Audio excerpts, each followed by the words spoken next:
Bada bada boom. What's going on, brother? What's going on, cracking? That's right. My brother from another mother, Rob from Entertainment Talk Nation, is back in the Heezy, in the movie dojo, hanging out with PhatSamuraiGuy.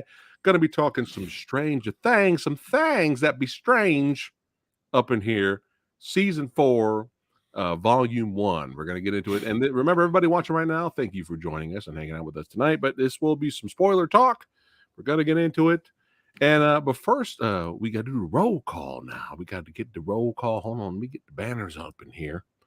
Booyakasha. All right. Roll call. Jad in the house.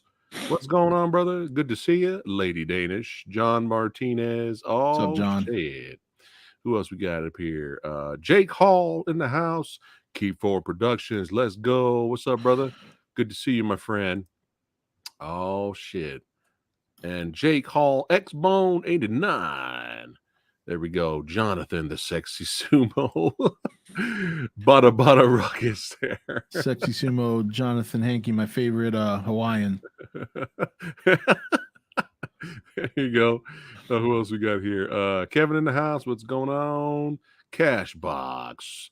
And Ethan. What's going on, everybody?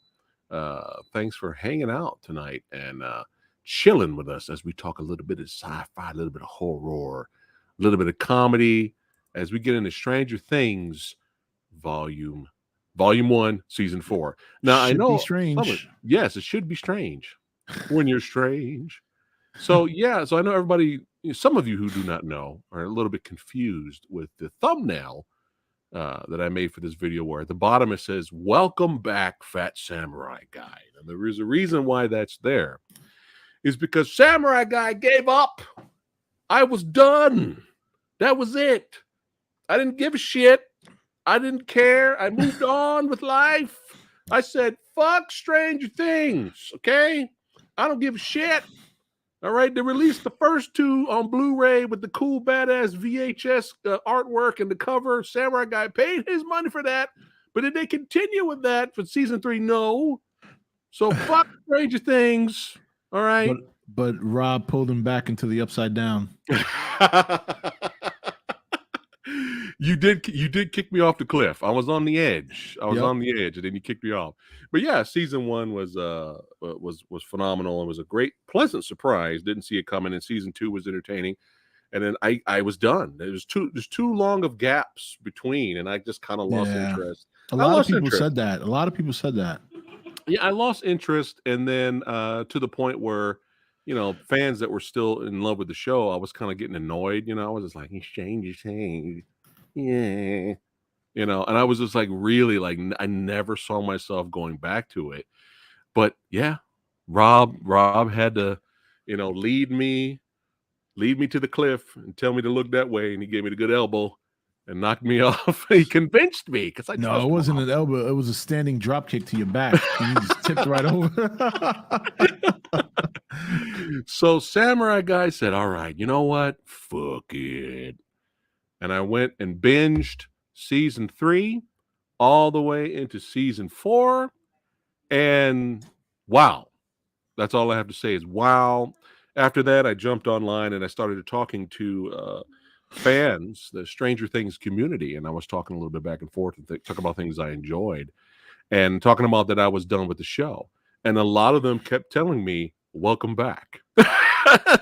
So now you know why that's in the thumbnail of the video. But yeah, man, Rob, hey, you didn't lead me astray, brother. Told you. Told you. But it wasn't Moon Knight. It wasn't Moon Knight. Oh, Jesus. Don't get me started on that shit. Don't get me started. Between that and Obi-Wan, I lose hope with shows, but then I see Stranger Things. I see shows like Reacher and Night Sky, and I started watching Warrior. Very good. Yeah. Nice. Very good. Nice. So nice. How far did you get? Oh, I'm only on the first episode because it was during the week. But once I get to but I liked it. The first episode was really good. I like how they transition to show you that even though you see them talking English, they're actually talking Chinese. Yeah. I like the way they did that. So yeah. It's good shit, man. It's gonna get even crazier. Kids are going to bed. the Rom army here. The arm. Yep. Jay Skull, thanks again, brother, for the super chat. It says, Big Rob and PhatSamuraiGuy can't get any better than this. Legit, son. Thank you. Too legit to quit. Hammer time. Everyone, all the younglings are now going, Hammer. Yeah. Thor? Are you talking about Thor? What are you talking about? Yeah, I know, right? It's like, what? Mjolnir? Oh, my goodness. Mjolnir. But yeah, let's have some fun, and we're going to bounce around a little bit and talk about each episode. Oh, look at that. Love the beard, Rob. Check that out. Thank you. I know, it looked messy. I looked at my video. I was like, why did I record a video looking like this? I'm like, what the fuck am I doing? I'm right behind you, man. I mean, it was sticking out on the sides, and I'm like, this is like my first set of videos back, and I look like trash. And then, yeah, you hear that laughing in the background? My wife was the one that dyed my beard. Okay, I spent about a good 2 hours in the shower with ink dripping out of my beard. She dumped the whole package on this shit. Well, to her credit, she got all of it. She did. She got she even got some of my face, and I'm there like, it was funny. But yeah, man, let's go ahead and jump into this really quick. Yeah. Season 1. So before those who have not seen the season 3, Rob, you want to give a quick bootleg fast recap of what was going on in season 3? So season 3 was obviously the Mind Flayer again. The big takeaway there was at the end of the season, they're trying to close the gate, and we believe that Hopper to be dead. Billy was a big character in season 3, which was Max's stepbrother, if you will. And the guy who played, I forget the actor's name, but very, very good job. And he was like the culprit. He was like the catalyst for the Mind Flayer in the show. Yeah. And big set piece at the end in the mall with that was fun. Yeah, the kids singing the Never-Ending Story, Dustin and his girlfriend. They didn't need to sing almost the entire song. It was a little crazy. I would say Billy was the highlight of that season because it wasn't the strongest season of the 3 up to this point. And between that season and the gap, like you mentioned, I was also falling off. Okay. I didn't know that. But not as much as you. I came back because I'm like, once you invest in a show for so long, it's like you gotta come back and watch. The only show I never did that with was The Walking Dead because they just went too far. They went too long. I just completely lost interest in The Walking Dead after a while. But this season completely turned it around. I mean, they have done shit this season that I even was like, whoa, this is scaring the shit out of me.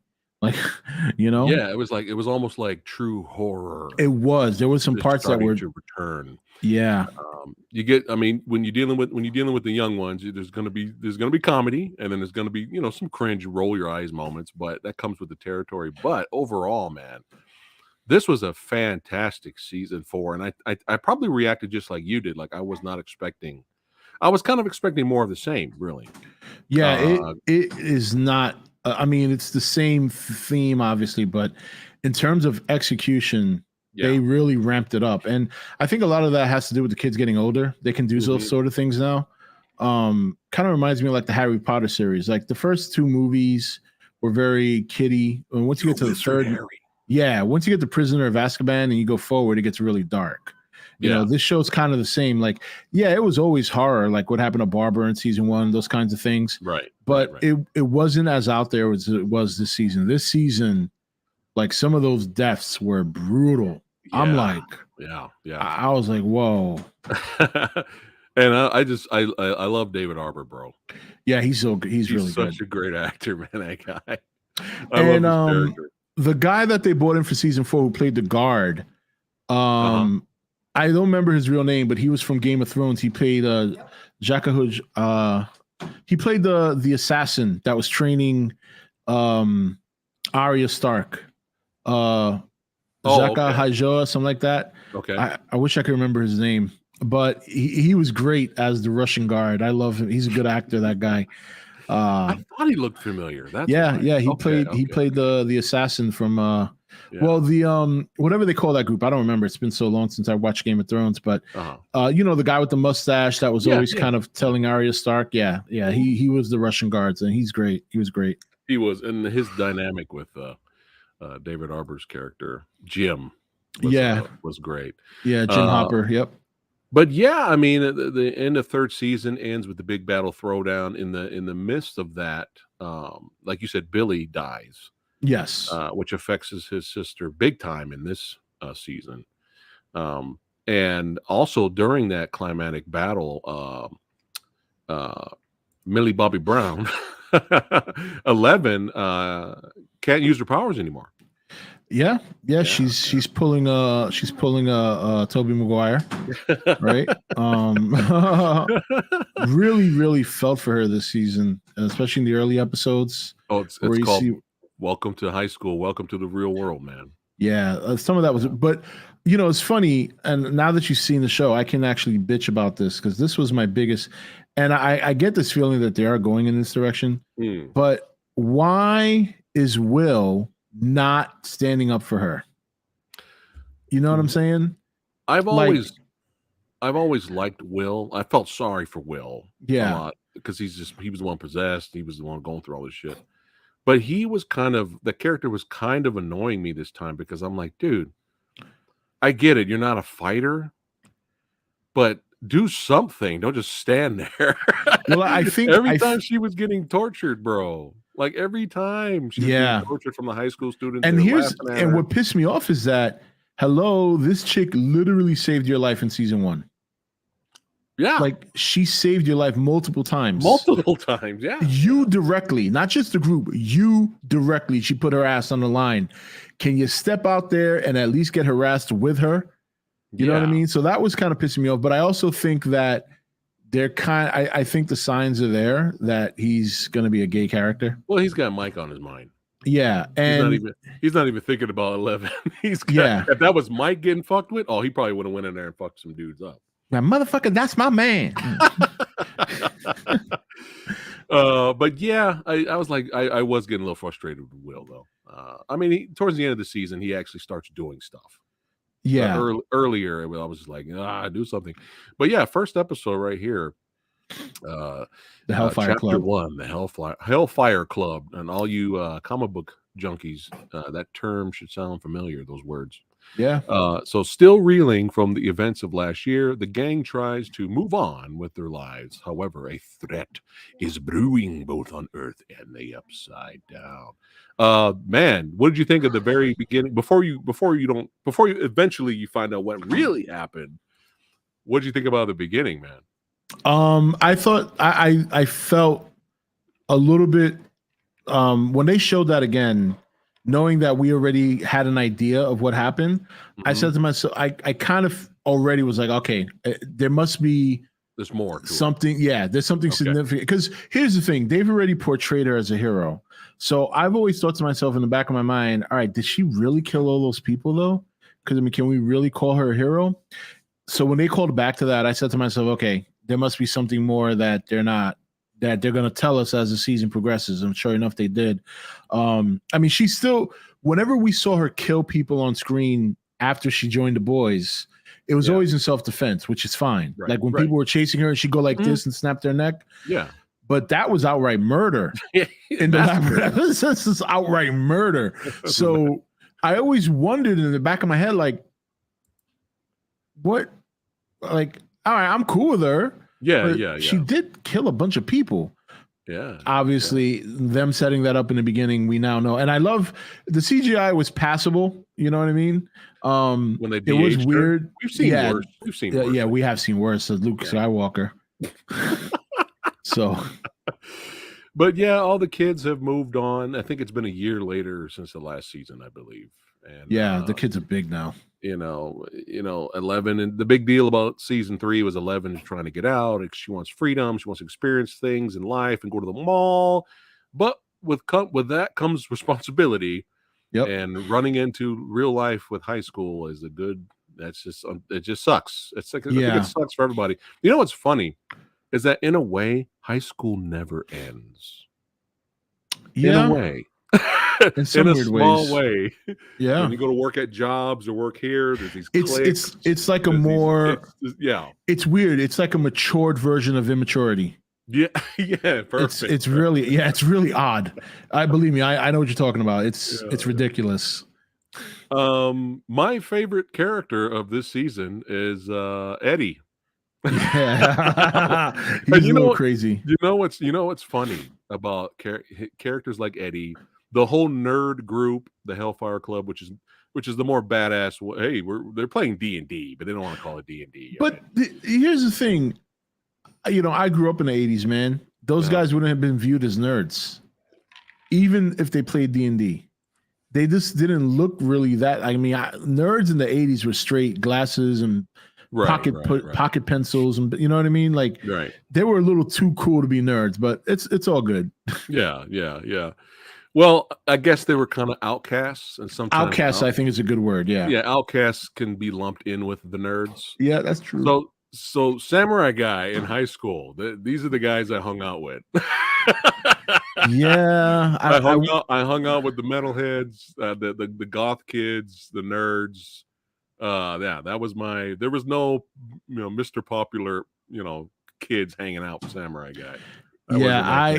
I tethered the line between the jocks because I played football. Yeah, guys I played football with, I was friends with. But I also hung out with the geeks because I liked playing D&D. So, and it was great because my teammates would be like, yo, why are you fucking hanging out with the nerds? I'm like, yo, you got a problem with D&D? And they just stepped down. It's like, I mean, I'm benching 400 pounds in high school. These motherfuckers. So it's funny because the nerds that hung out with me were completely like safe. You know, it's like they were part of the cool gang by proxy. You know, so.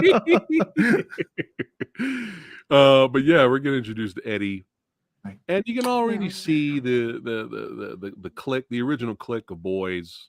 You know, they're growing up. They have different interests. Yep. We have what you call Lucas. He's trying to play basketball, be on the team. He's trying to be popular. Yep. It's teenage angst. All that stuff's happening. However, there is balance within the force, or the more dark side here. When we are introduced to who is this, Rob? Vecna. Dude, I love the look of this guy. I love the way he is moves. A scary motherfucker. I love the way he talks. I love the design of him. Kind of reminds me, it's like a mixture. Have you ever seen the movie called The Keep? No, I can't say that I have. Not that many people have seen that movie. But the entity that's in The Keep, he kind of reminds me of that. And let's throw in a little bit of Swamp Thing in there. We're going to put it definitely has a Swamp Thing vibe going, but much scarier. But people are it's not looking good. Oh my god, that part. Yeah, it's not looking good, man. Dude, teenagers are getting fucked up around town. Let me tell you. Yeah, go ahead. I kind of shit on horror movies these days because they just don't impress me, and stuff like that. Yeah. This was the first time I've seen something like this, like horror, that made me look away. When her bones started snapping, oh my god.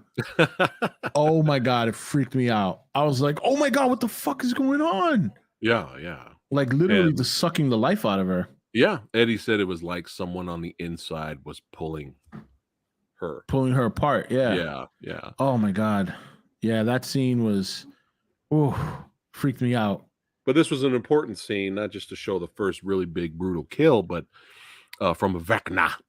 But Eddie, he usually doesn't hang out with the popular kids, but she wanted some strong weed because she feels like she's slowly losing her mind, but Eddie doesn't really know that. He just wants to sell her some stuff.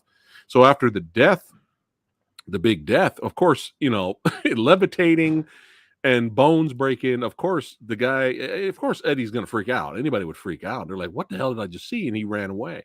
And then we had a witch hunt basically after that. Oh my god, that poor kid. But the great thing about it is I see that in this show, and I think everybody would agree, parallels to not only A Nightmare on Elm Street, but The Ring, because it's very similar to how they died in The Ring. The face like mouth open, but great parallels that they chose here. I love when this is a sign of good writing, when you film a scene that directly calls to another movie, another tradition, but at the same time, it's still original. It's just perfection. Like, you see, I saw this and I'm like, oh my God, reminds me of Nightmare on Elm Street, because she's going through crazy shit in her head. But when you see her in the real, she's just standing there. And at the same time, you know, like I said, you get that feeling of Nightmare on Elm Street, but at the same time, it's still very original.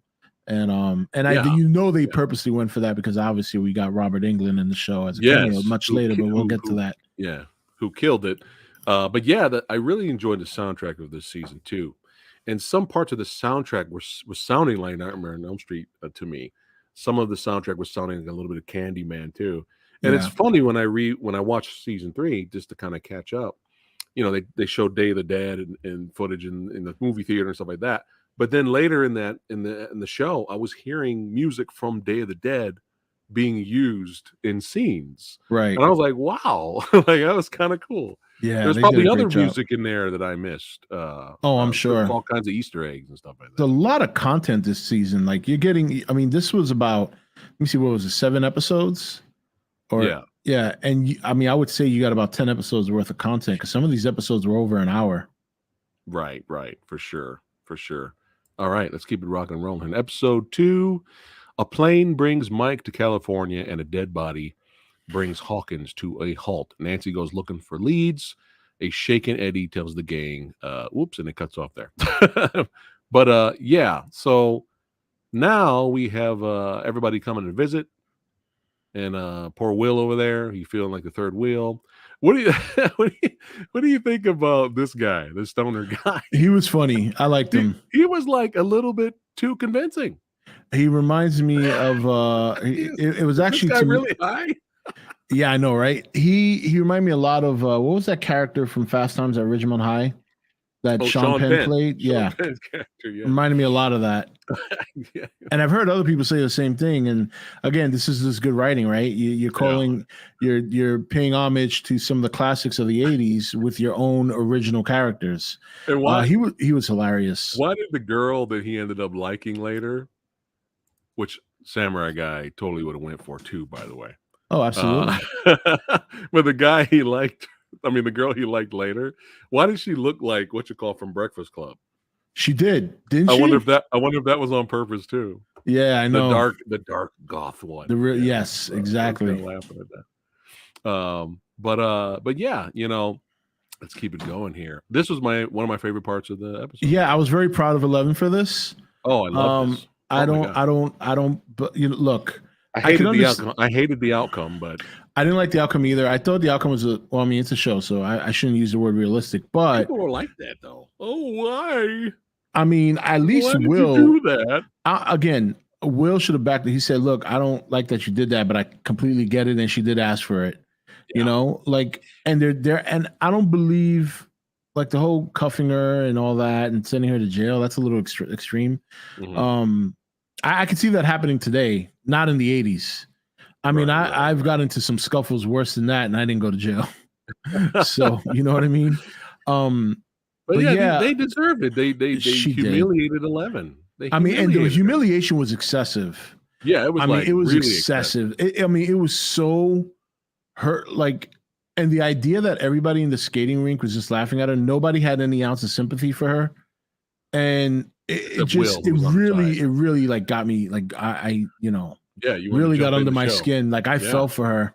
Yeah, and 11 grabbed her roller skate and said, "Hey, bitch, turn around, clock." That was great. Oh, I was cheering.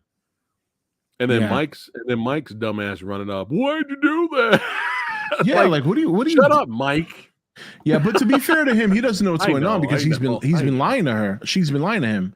I'm just showing my frustration at the scene. No, I know it is like that. But he didn't do anything either. Like, that's your girlfriend. There's people in the middle of the floor embarrassing her. Yeah. Get your ass in there, grab her by the hand, and pull her out of the situation, and just leave. I don't expect you to go in there and beat everybody's ass. You can't do that.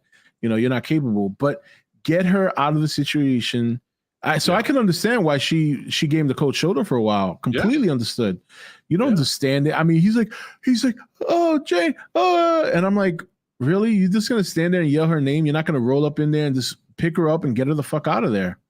All he That's your did girl. was turn off the music. Yeah. That's all he did. Wow, that's really gonna do a lot. Turn off the music. Oh, I would have went in there and punched the dude who had the camera. yeah. But I would have taken the camera and cracked him on the head, and then I would have just picked up the 11 and just bounced. Like, yo, we don't need this. And then fuck this, we out. but it's funny because they show how even though she's still is socially awkward, she's still a kid in that she does what a lot of kids do in that situation. They lie. They try to make things better because they don't want other people to worry about them. Yeah. So and she's she's wrong for that, but at the same time, again, you could understand why she's doing that. But I really felt for her. It really got under my skin the way they were treating her. It's like, wow, this is excessive bullying. Yeah, so she gets arrested, taken away. Then she meets up with Paul Reiser from Aliens. He shows up. Yeah. And kind of cuts her a deal. He's like, look, hey, don't worry about the charges. We got you now.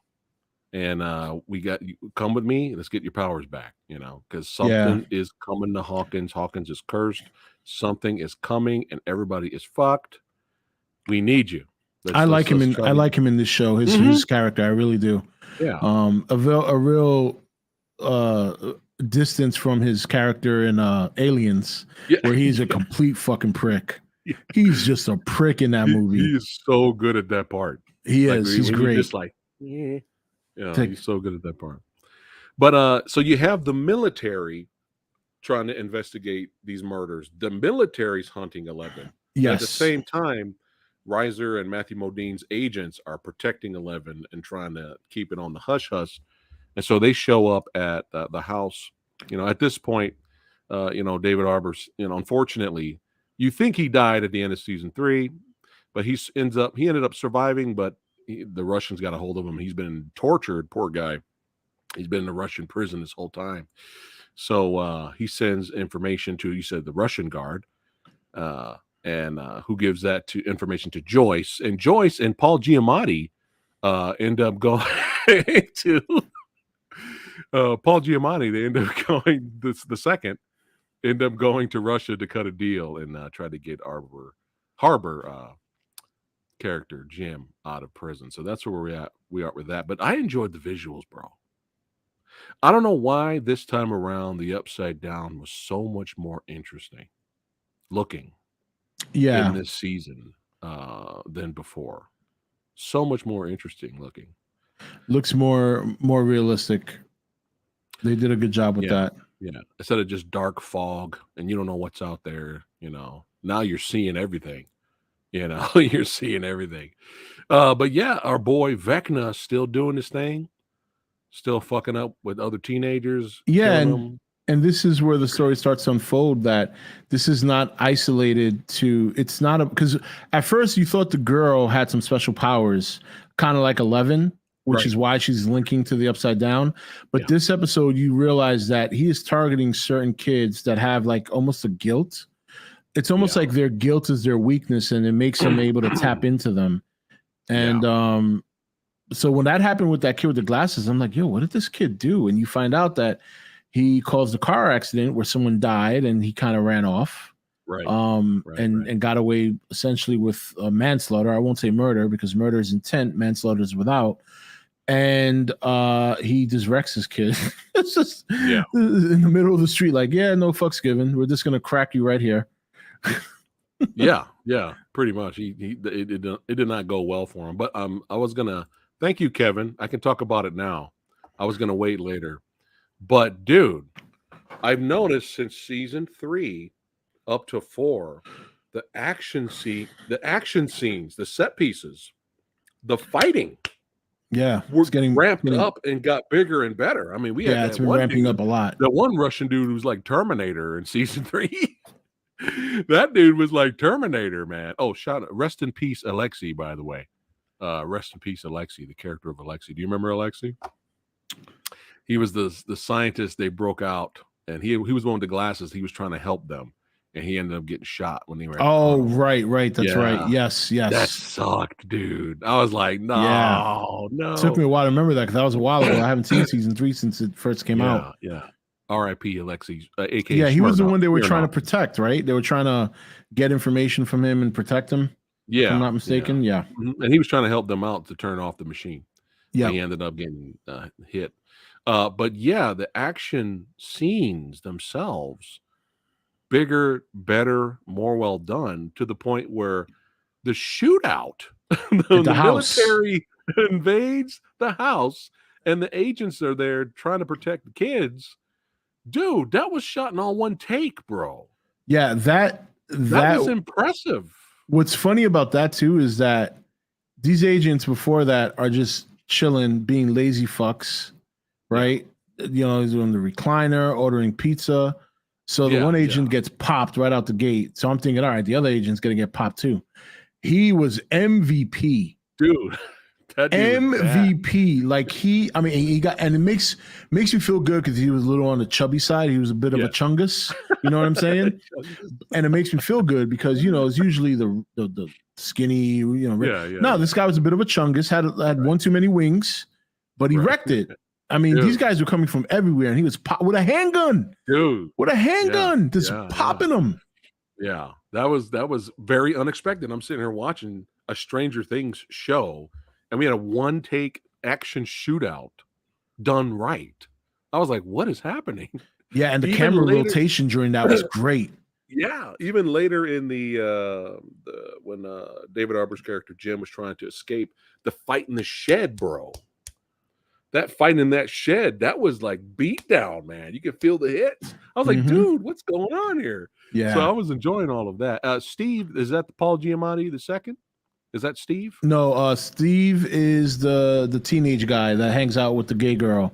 The guy because he does look a little like Paul Giamatti, but his character's name is Murray. Murray, thank you, Murray. Yeah, Murray, he makes me laugh too sometimes. Yeah, he's good. I like him. I enjoyed it. He's out of nowhere. He flashes karate skills. That was a little silly, but I accepted it because it was funny. Yeah. But yeah, let's keep on going. So now we have our guys here. They're they can't stay in the house. They got to go off doing their own investigations and whatnot. But yeah, let's go ahead and go to episode 3 here. So Murray and Joyce fly to Alaska, and Elle faces serious consequences. Robin and Nancy dig up dirt on Hawkins' demons. Yes, so they kind of fake their identity and sneak in there so they can talk to the man that they feel is going to help them, because his whole family died, but he survived. So they think he knows something. Yeah. But he kind of doesn't really. He had some information for them. But yeah, let's talk about the mystery here, or the tragedy, actually. Yeah, regarding Victor Creole, who is the lone survivor of, and I like, once again, a very good parallel to the Amityville Horror. Oh yeah, in this one, sure. Love that. Amityville Horror is pretty scary. The old school one, not the one with Ryan Reynolds. Just want to make that clear. I didn't even bother watching it. I mean, there was a time I was obsessed with the Amityville Horror, to the point that when I still lived in New York, a bunch of me and my friends drove down to go view the house. It was pretty cool. Oh yeah, pretty creepy. That's cool. Yeah. I mean, again, these episodes were long, so it since I've watched it like 2 weeks ago when it came out, I forget which incidents happened from one episode to the next. But yeah, the two girls disguise themselves to go in and actually talk to Victor Creole directly. And I immediately knew it was Robert Englund. He's just got that face that the side, it was a side shot silhouette, and you still could tell it was Robert. Yep. But killed it. Oh my God, he did such a fantastic job. I mean, this man is just an incredible actor.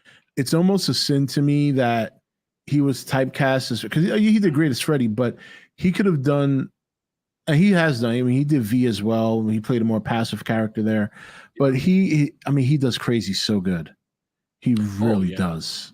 And I've seen him in dramatic roles where he did very well, like did a good job, but they were always like small parts, but like co-starring, you know what I mean? Yeah. But he's great, and he killed it. He had to take his eyes out his own eyes out. Yeah, that was how he dealt with. And the makeup on that was so good. Like there was a couple of times I had to look away. Like, oh, that's fucking gross. He had to. That's how he dealt with the demon, that killed his whole family, and that's how we kind of went with the story at the time. But yeah, we're starting to get little clues here as to we're starting to unravel things very slowly. But again, I say slow not as a bad thing. It was a very good pace. Considering how many episodes there were and how long they were, they did they did a really good job. They chose a lot of good classic 80s horror to parallel and inspired by. When you look at, like I said, when you look at obviously Nightmare on Elm Street, the Amityville Horror, a little bit of the 90s stuff with The Ring, if I'm not mistaken. Was The Ring in the 90s or the early 2000s? But there was a little bit of Ring in there as well. Early 2000s. Yeah, I mean, just great stuff. And I have to say, man, kudos to being able to take that stuff and use it as an inspiration, but still make your own original horror. Right. And this to where it's not references. Yeah, it's not a reference or a direct. Yeah, or direct like biting off of it. You know what I mean? References the show. Yeah, it's not that. Yeah, only just good stuff. But so the girls managed to get whatever information they could. They make it out of there before the cops come so they don't get arrested. And they do, during their whole big investigation, they do learn a lot. Right. And this is where we find out the clue about the music. There it is. That was the main thing. Because remember, at the end of their conversation with him, he laid down and he started humming a song. Right.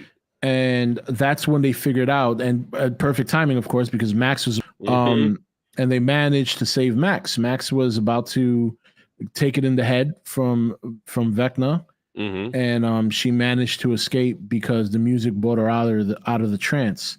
And I'm not gonna lie, I really thought she was gonna bite the dust because I said to myself, they gotta raise the stakes. Someone's gonna die. She should have. Or was that too much because a family member of hers just died in the last season? Yeah, looking back at it now and after watching the full season, I think I get a pretty good idea of who's going to die this season. Okay. In fact, I think it's pretty obvious if you look closely who's going to get it. Well, who's going to get it? I think it's going to be Steve. Steve? Yeah, and the reason I think so is because number one, I don't. This is the first time we've ever seen anything from the Upside Down without killing somebody, just bite them. Right. I don't think those bites are going to be just regular bites because everything in the Upside Down is connected. And I think he's going to be somewhat like almost poisoned by that. The other reason I think it's going to be him is because suddenly they're showing flashbacks of the connection he had with Nancy. And I don't expect Nancy and Jonathan to separate, but I expect Steve to get so much sympathy for the fact that he still loves her that I think he's going to die, and either he's going to die saving Nancy or Nancy's going to have to put him down. And that's my guess. I think, and that'll be an impactful death because he's one of the most popular characters in the show. So I think Steve's going to be the one to go. And he was kind of shown it. Was it Nancy or Wendy? Was it Nancy? The girl. Nancy's the girl. Yeah. Right. Yeah, and she was showing a little bit of affection towards him as well without, being disrespectful to her boyfriend. Like they kind of to show you that there's still something there, even though they're not together. I mean, Steve has grown a lot from season one. Season one, he was a prick.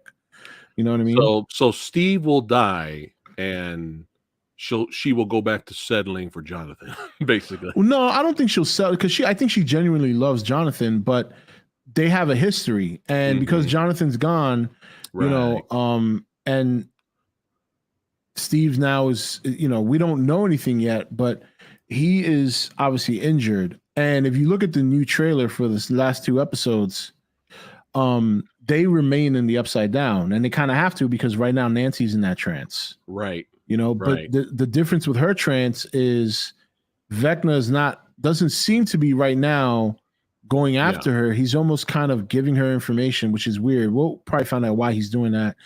But I think this is where Steve is going to make his heroic effort to save her, and then he's going to kick the bucket. And it makes sense to me. That's going to be like a hero, hopefully. Oh, I hope so too. But that's going to be devastating. I think that's going to be a devastating death for people to swallow. But I think the signs are there. Happen. Yeah, I think the signs are there, and it's going to be him. My guess before that was originally 11 because I thought this was the last season, but it's not. So she's not going to go because she's got to stay there till the end of the fight. So I think it's going to be him. I think they would kill 11 though. I think you have to at the end of the season. So? I think so. Wow. You can't go through this much war without some sort of trauma or death at the end. I mean, she's really young. Using the powers, I would think, have to take a toll on your body. You know what I mean? And if she's going to start like getting rid of so much power to fight these demons, because remember, she's dealing with Vecna now. The Mind Flayer is still out there. Right. And even though they're ramping her power up, we don't know how that's going to have an effect on her body. I can't see her having a happy ending.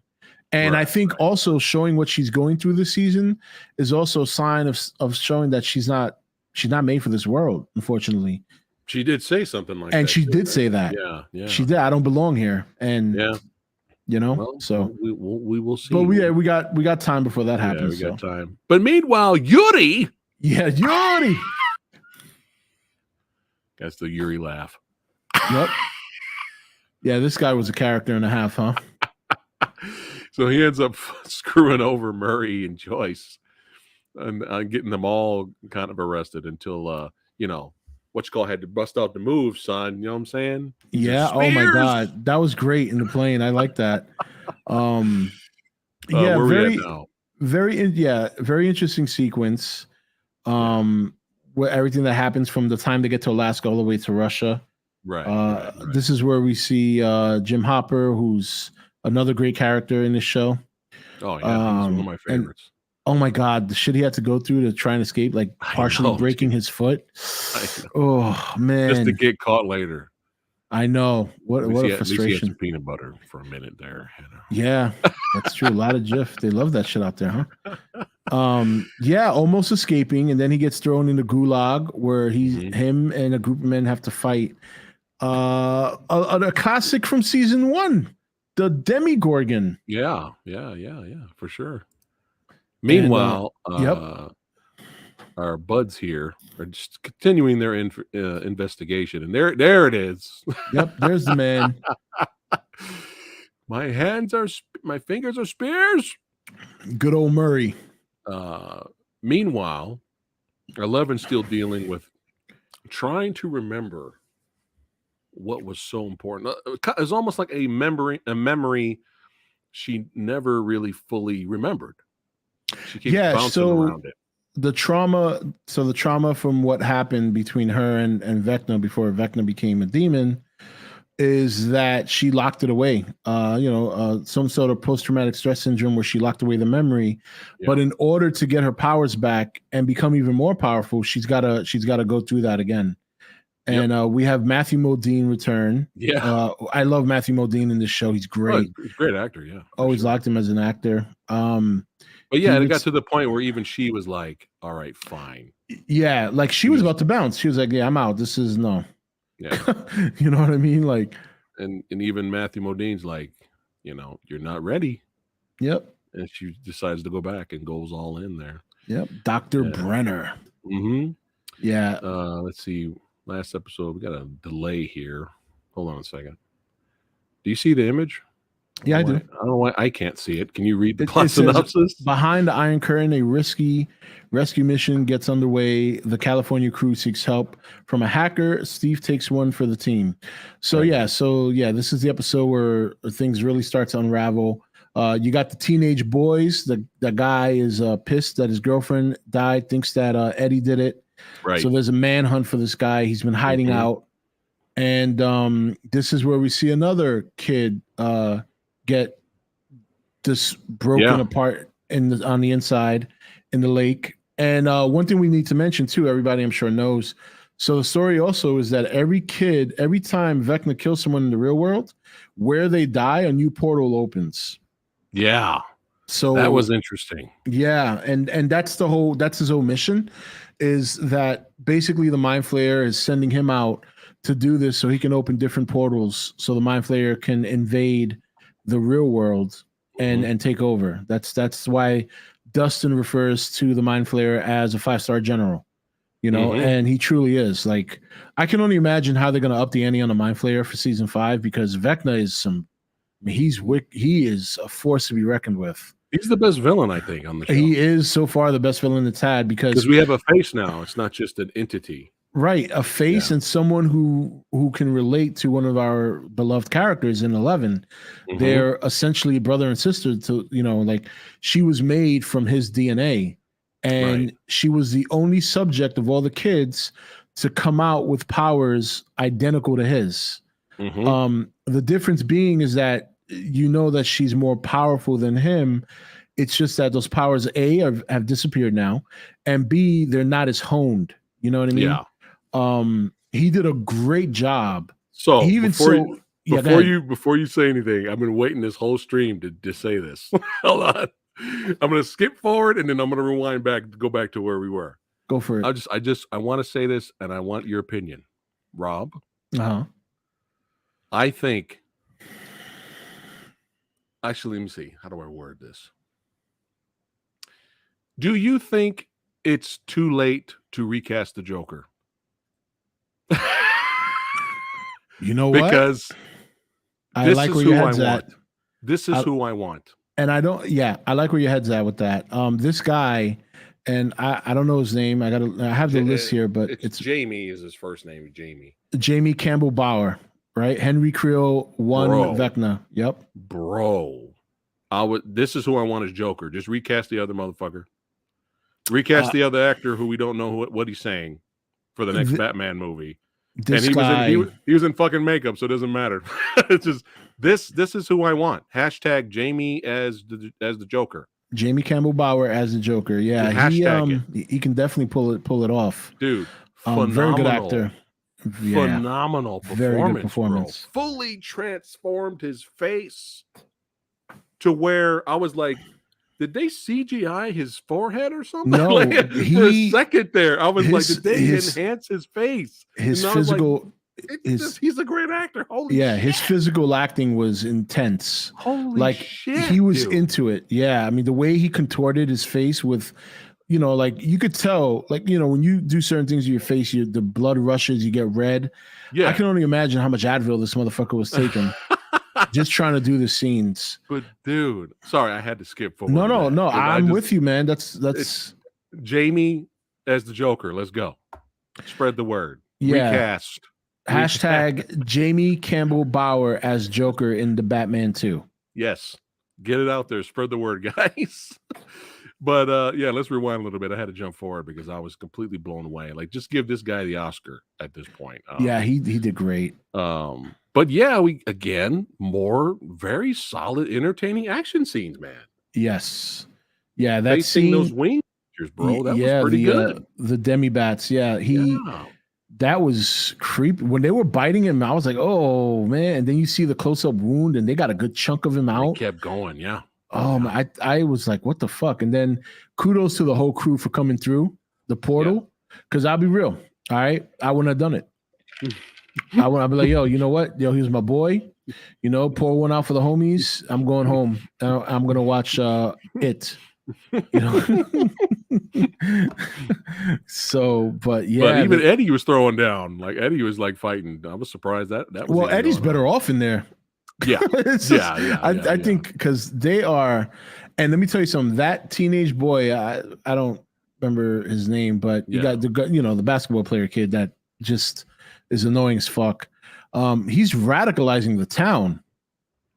And that is scary. The town looking for him too. Yeah. Imagine you got the Upside Down doing their thing, about to infiltrate, and now you got the town spazzing out. Yeah. And it's going to be some crazy shit going on in that town between. They don't even fuck about the cops. They don't even care. No, that's the scary thing. The cops can't control the people. That kid radicalized all those people. Stay calm. Yep. So Eddie's just better off chilling there. Like, just stay there. He probably is. But yeah, they continue their investigation. They figure out how to communicate with Dustin back and forth. And then Dustin tries. That was pretty good with the nightlight. Dude, yeah. But hold on, I'm skipping around here. But yeah, I love how he stole the. They plan on stealing the lighter. I love the Last Supper scene. This was great. Yes, I agree. What made this great was that you knew right away this was their Last Supper, and they didn't. Oh yeah. So you see them sitting there enjoying their meal, this and that, and Hopper knew right away. He's like, "You motherfuckers, this is your life. You're fat. You're getting fattened up. You know what I mean? What do you think? Like, this is the gulag, man. You're eating like this for a reason. You're not expected to live." Yep. Yeah.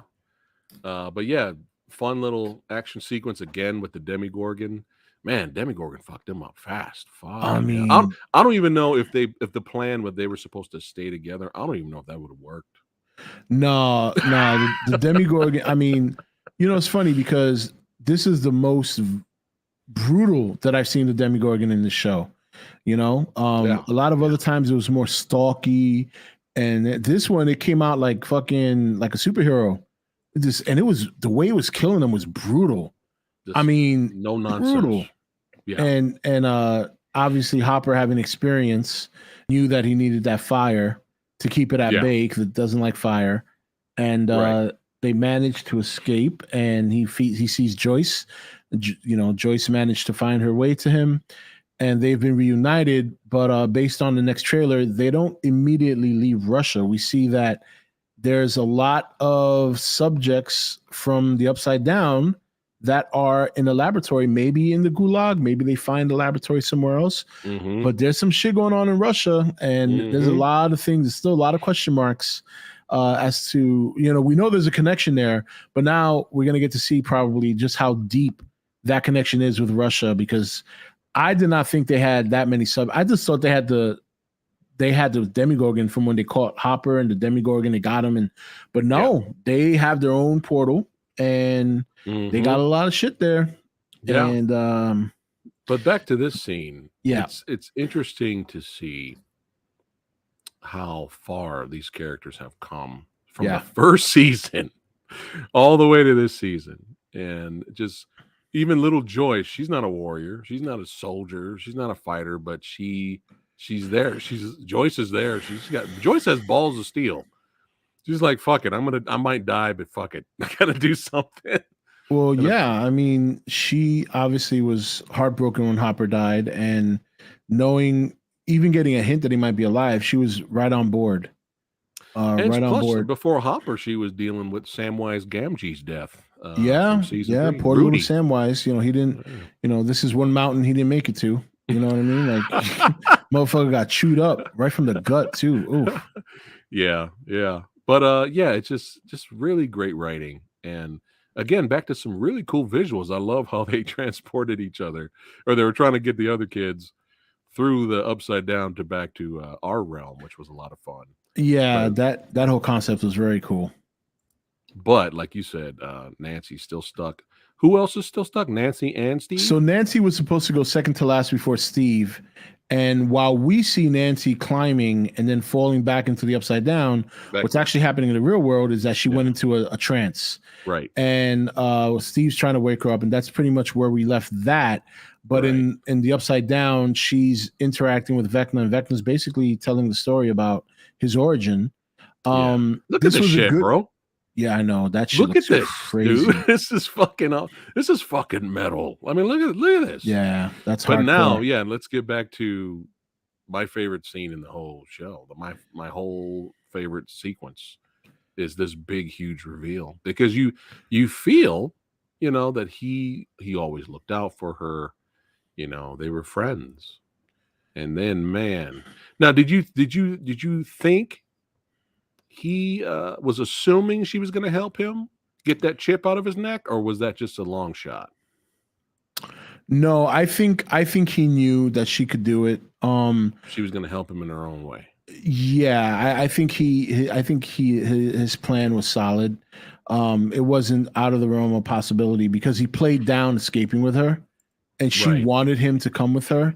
And then he's like, well, I have this chip in me that's tracking me, when in actuality it's a bomb that basically, if he uses any of his powers, it's going to go off and kill him. So that's why he's not able to use the powers.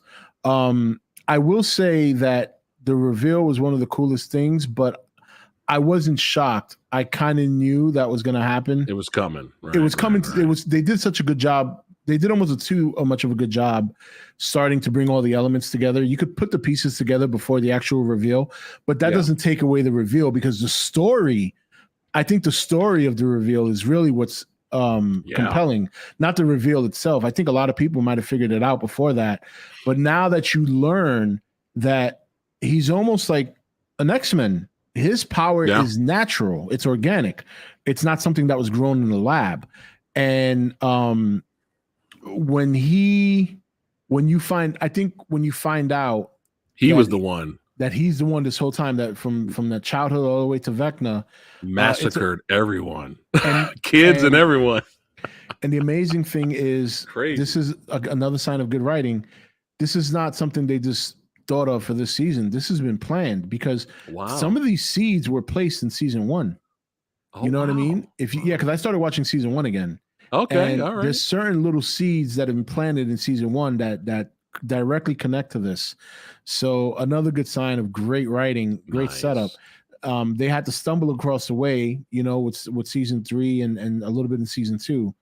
But the bookends so far of this show, season 4 and season 1, are just astronomical.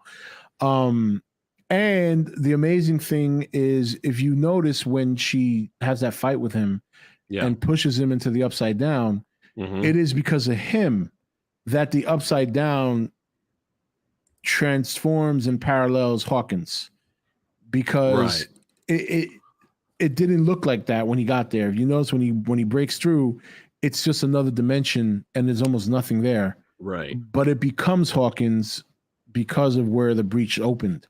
But here's the crazy thing. I don't think people realize just how powerful 11 is. This bitch literally opens portals into another dimension. That's insane. Yeah. Yeah. A lot more intimidating than the portal opener from Doctor Strange. But yeah. She's not punching stars in the sky. But yeah, the big reveal is the origins of Vecna. Is this character morphing into the Vecna that we know. And man, I can't wait to see what Vecna does and the ruckus that will be brought in the rest of season 4 when it comes out. And as you said, season 5 is one more is planned, right? Yeah, they got season 5 is going to be the last season. And let's talk a little bit about the battle between Vecna and 11 when she's actually younger.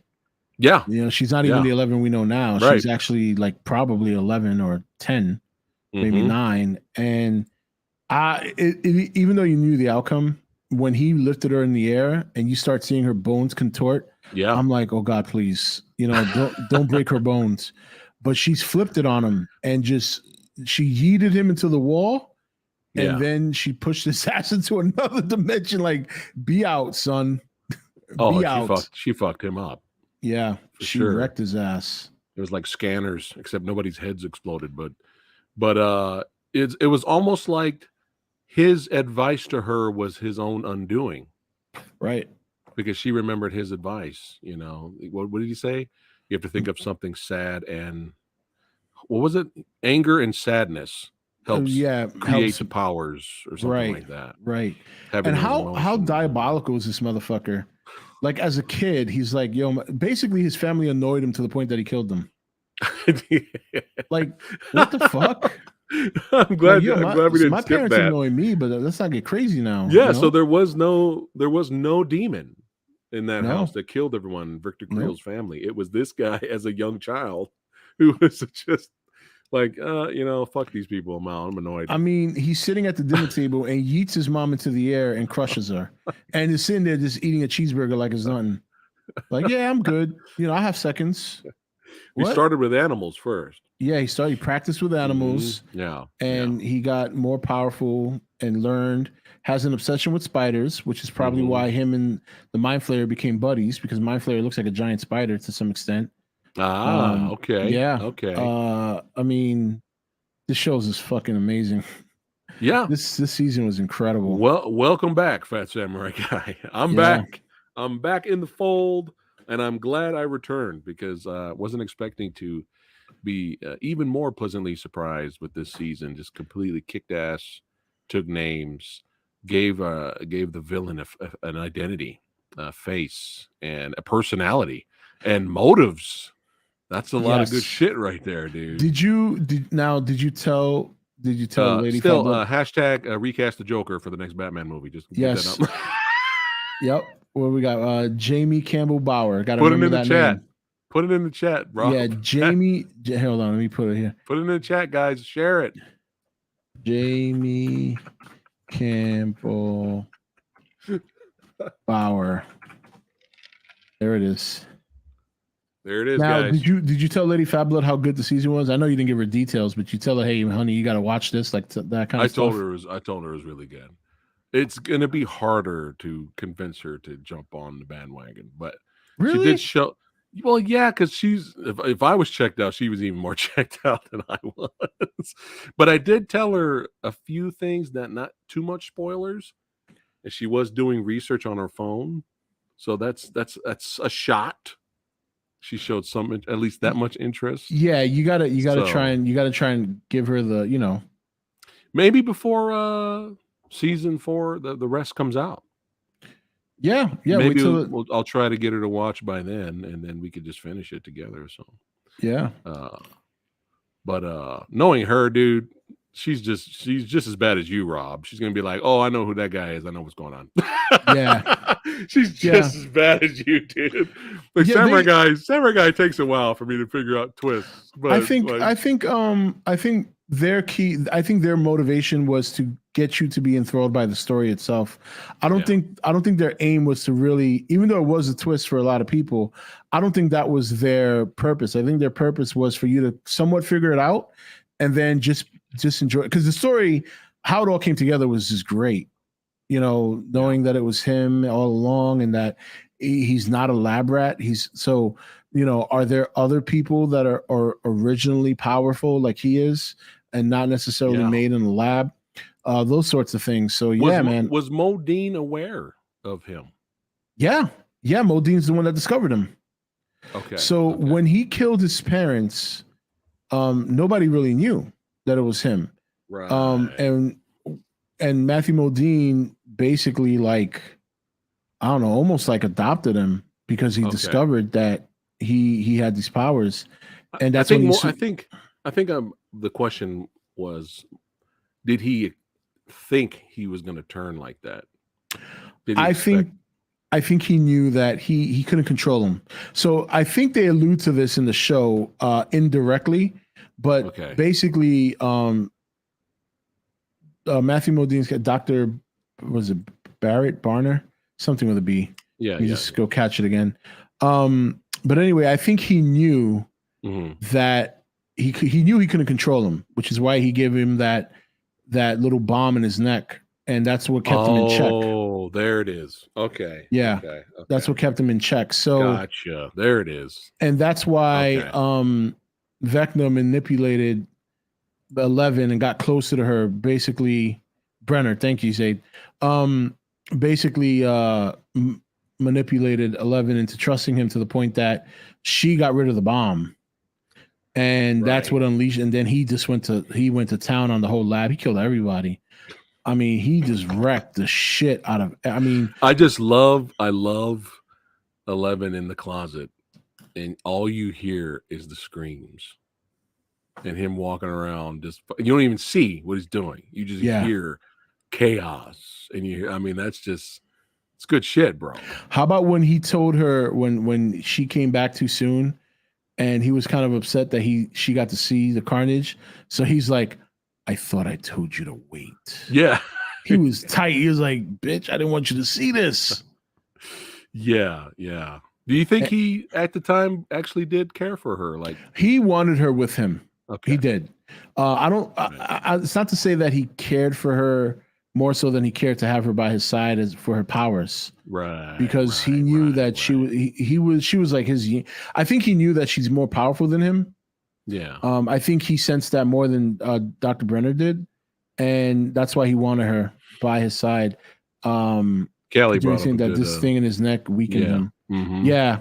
I was trying to remember what it was. I don't think it was like an inhibitor. I think it was a bomb though. Like that's what he said, but I think he told her that for sympathy. I think if he told her it was a bomb, she would know, wait a minute, why do you need a bomb in your neck? What kind of shit are you up to? Right. You know what I mean? Like, right. Mm-hmm. Yeah. But yeah, great. Just for the overall phenomenal season, man. I'm glad I'm back watching. I can't wait for the next couple of episodes. Yeah. Yeah, man. Overall, phenomenal. I recommend it. So if those of you that are watching right now, if you pulled the samurai guy and said, fuck this, come on back. Yeah. Trust us. Come on back. And just to mention another better than ever now. If it was just an inhibitor, he would have just taken it out himself. Right. So that's how you know it was a bomb. Mm-hmm. Mm-hmm. But yeah, man, this was a blast. I hate to wrap it up, but I gotta do something a little bit. No, I hear you. It's all good. Actually, I can just announce it. Hey, if you guys want to come back and hang out with Samurai Guy at 7:30, me, Joe Valley from Media Glitch, and Radical Reggie are gonna be hanging out. We're gonna do a trailer reaction to the newest Resident Evil series trailer that just dropped. So see you guys back here at 7:30 if you guys are have nothing to do and you want to hang out a little longer. A little late tonight. It's a late day. But yeah, Rob, thank you, my friend. No, thank you. I got to do this to Rob. I got to do this to Rob for getting my butt back in gear. And now go watch Night Sky. Night Sky. I'm trying to get people to watch the show, and nobody's watching it. It's like, what the fuck? This is such a great show, and no one's watching it. Yeah, go watch Night Sky. That's the next one you should watch, and I'll continue to watch The Warrior. Yeah, man. Keep me posting on that. All right, guys. Y'all know what you need to do. If you're not subscribed to Rob from Entertainment Talk Nation, y'all know what you need to do. The information is in the description box below, son. And if you're new here, go ahead and subscribe to the old Samurai Guy as well. But I'll see you guys back here at 7:30. Whoever wants to hang out on late night Tuesday night. Why am I talking like Nick Nolte? I don't know. All right, guys, take it easy. I'll see you in a little bit. Peace out.